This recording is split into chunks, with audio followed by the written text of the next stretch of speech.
Hey guys, it's Jess.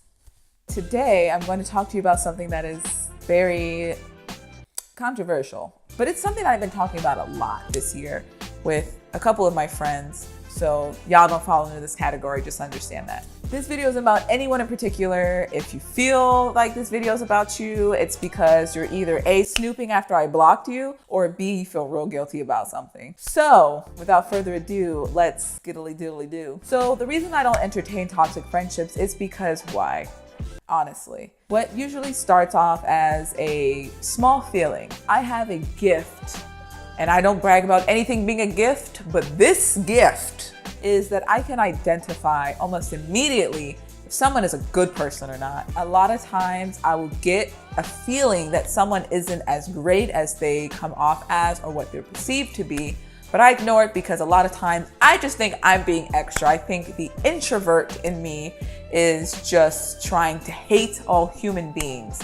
And I am starting to realize that that's not the case. Girl, you just got the glow. You know what I'm saying? So some of the things that I started to identify as toxic were when I started noticing that I was having friends that didn't support me, and not just in a, oh, like and subscribe, share my videos. Because honestly, I don't subscribe to every channel that I watch. I don't like every video that I watch. I don't share most of the videos that I watch, but I mean in a genuine way. Some people do not want to see you do well. They only want to be there when you do well. When that doing well turns into something greater, they want to be able to say that they were a part of the journey. They were your friend. They knew you in high school. They've known you since middle school. And that's great and everything, but a true friend wouldn't just wait for me to get there. They would help me get there. That's when I started identifying small toxic traits. Another trait that I identified as toxic that I saw in one of my close friends was kicking someone while they're down. So I had a friend that would make fun of me because I was tight for money. They'd make fun of my financial situation in my home. They would poke jabs at any of the goals or aspirations that I had because they didn't see that in themselves and they didn't believe it was possible for me. And I'm just getting to a point in my life where I'm starting to make more educated decisions. But it was only after I stopped speaking to that friend that I was able to make those decisions. I was so caught up in the idea that this person was a ride or die that whatever they said, I took to heart. I really truly believe that for myself. Even though I know that I had the power to make life what I wanted to make it. I could make it significantly better than it currently was at the moment.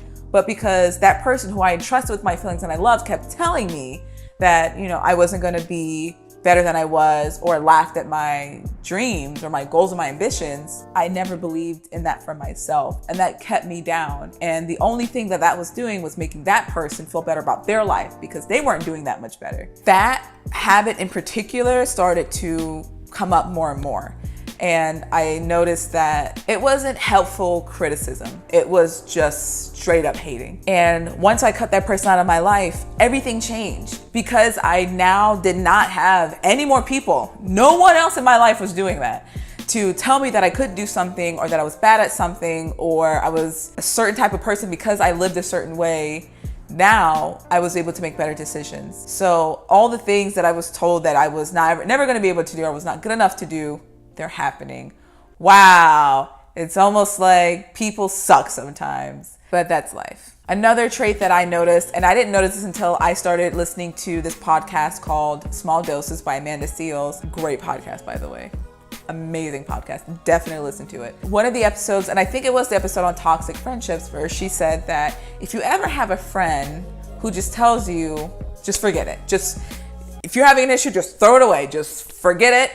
Your boyfriend, he's treating you bad, leave him. That's it. That's a toxic friend. And I was like, that's so weird. I would assume that, if I had a friend that identified an unhealthy relationship, I hope they would tell me to get out of it. But that's not what she meant. What she meant was don't entrust people with information that they can use to help you become as miserable as they are. Because a lot of times these people that are telling you, oh, just leave him, just forget it. You know what? That idea, dumb, throw it away. They've never been able to achieve that level of success in that area, whether it be their finances, their career, education, or relationships, whether that be platonic or not, because they just have never reached that level of success. They've never seen it. So they don't believe that you can do it. And I think that's just sad in general, not just for my friends, not just for people close to me, but just overall. Some other toxic behaviors I've noticed: lying to you and lying to themselves. And this could be about anything. Small white lies and just not being honest with themselves about who they are and projecting their feelings about themselves onto you. Now, I know a lot of people are like, they're just your friend. Why do you care so much? When you form relationships with people, you entrust them with a certain part of yourself. And you trust that they're doing everything for you or telling you things or giving you advice that is in your best interest. But when people do things so that you can come down to the level instead of helping to elevate you, that's manipulative. That's manipulation in some of its purest forms. You do not want to surround yourself with someone who does not want to see you shine. I have friends that do exactly what I do. I have friends that are YouTubers. I have friends that are photographers. I have friends that are artists. Do I shit on them because they're doing better than me? Hell no. I share their content. I like their videos. I subscribe. I do all that because I believe in them. And even if I'm not in the place where they are and I want to be, I'm just gonna work harder. But do your thing, you know what I'm saying? I want every one of my friends to flourish. Another red flag in toxic relationships are people who take way more than they give. I have friends now like Gil, which I can say his name because he's all over the place now. What's up, Gil? Who we have an amazing give and take relationship. And it's not on the same level. He has more access to things that I do. He has more availability for these things and these events and these whatever. And I reach out to him when I need those sorts of things. When he has questions about my level of expertise or things that he's not aware of or a world he doesn't live in, I give him those things.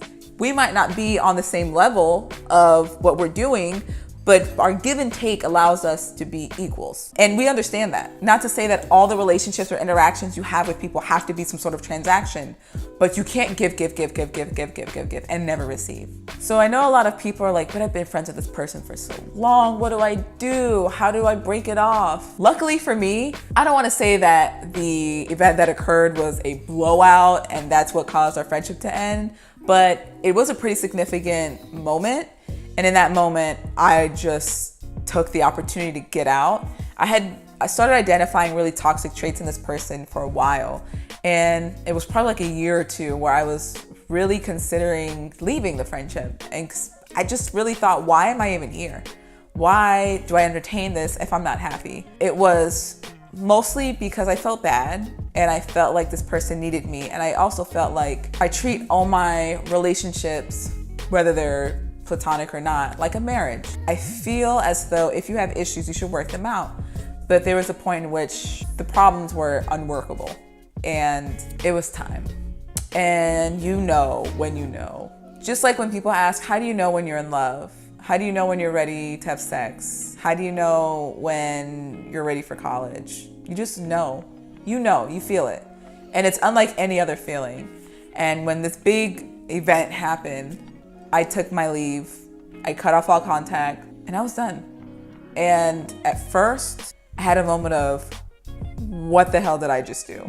And as the days went on, my life started changing for the better. There's never been a day where I've regretted my decision, nor has there been a day where I felt like my life would be better if I'd kept this person in it. I actually feel the complete opposite. And it's been quite some time now, and that's how I know for sure that I made the right decision. Everyone isn't as fortunate as I was to be able to have a moment in which you can just cut it off and say, okay, this thing happened, so there's definitely a moment. And here are some things that I feel like you can do to help make that transition easier. You can have a conversation with this person. If this person isn't violent or lashes out or anything like that, just have a simple conversation. Hey, things haven't been feeling quite right, lately, and I'm not happy. And this doesn't mean I hate you, and this doesn't mean that I'm never speaking to you ever again, but I just don't think in the long run, this is going to be what it is. And that's okay. And depending on the relationship you had, you can say, hey, I love you, but I just can't be that person anymore. Honestly, if it's a super unhealthy, toxic relationship, it's one of the situations in which ghosting absolutely necessary. I know people say ghosting is horrible, but if you really don't have any other way out, just literally ghost them, block them, whatever. Luckily, no one, the person that I stopped speaking to, no one liked them. So there was no way for them to get back to me or for someone to get to them or for like, oh, what happened? No one that I knew liked this person. So when I cut them off, it was just all cut off. So it was very, for me, like I said, I'm lucky. It was very clean. It was just like, all right, I just gotta like block them and then never again. But it's tough. My longest friendship was 17 years and I consider this person like family, but it became a point where I was no longer entertaining the friendship because I genuinely love this person anymore. I was just entertaining the friendship because we had been friends for so long. It took a while to know for sure that I made the right decision, but every day that I thought about it, I thought about how much better my life had become without this person. And it's not until you take that leap or you make that decision will you know. It's like stocks. You don't know if you're gonna make $1 million or lose $1 million. You don't know if your investment is gonna pay off. You don't know what's gonna happen. That's with anything. You have to take the chance. But if you're not happy, chances are stock's gonna go up. So, I was asked to make that video a long time ago, but I didn't want to make it seem like I was doing it out of spite or anger. It was just on my list of topics and then this thing happened. So I love you guys. I hope you all do amazingly well in whatever you do. I support you no matter what, as long as it's safe, legal, and it makes you happy. And I no longer entertain toxic friendships for me. And in a non-narcissistic way, you go, girl. So if you like this video, don't forget to hit that subscribe button down below to become part of that worldwide fam. And if you like this video, don't forget to give that like button a tap on a tush. And I will see you guys somewhere out there in the world or in my next video. It's time to jump up in the air. Jump up, jump up, jump up, jump up.